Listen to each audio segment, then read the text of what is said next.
time. You are a disciple of what's called the Austrian School of Economics. What is that, briefly?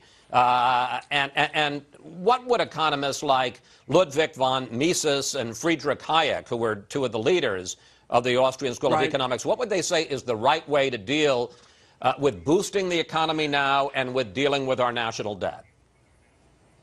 Well, they asked Mises that one time. They were having runaway inflation in Austria. It's Austrian economics because the main leaders of the school came. They escaped. They were mostly Jewish, and they came over here to escape Nazism. And they asked him once, at the height of a crisis like this, and there was a bit more inflation, and they said to Mises, what would you do? And he said, I'd resign. In other words, take your hands off of it. Let the people take care of it. Let the people who have lived beyond their means, let them go bankrupt. Let the liquidation occur. Get rid of the malinvestment like we did in 1921. We recovered. It's not even hardly in our textbook about the Depression of 1921, which was a natural consequence of the inflation for World War I. So we want our hands off. The Depression lasted 17 years because we wouldn't do that.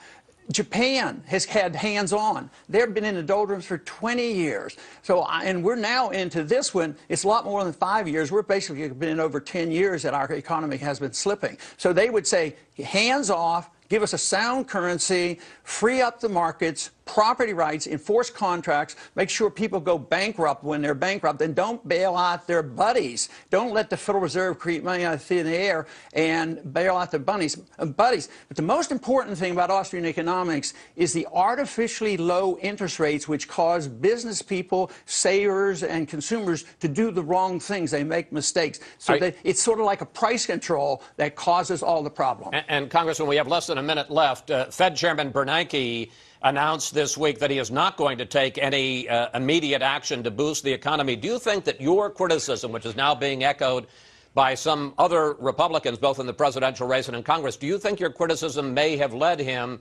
to pull back? Well, he really hasn't pulled back. Symbolically, he has, and he's not having another QE3. But he has maintained that he will keep interest rates low for up until 2013. He can't keep interest rates low without monetizing debt, because if somebody else doesn't buy it, he has to buy it. So he's continuously quantitatively easing. So Greenspan did that when he held interest rates too low, too long, and he was instrumental in creating the bubble.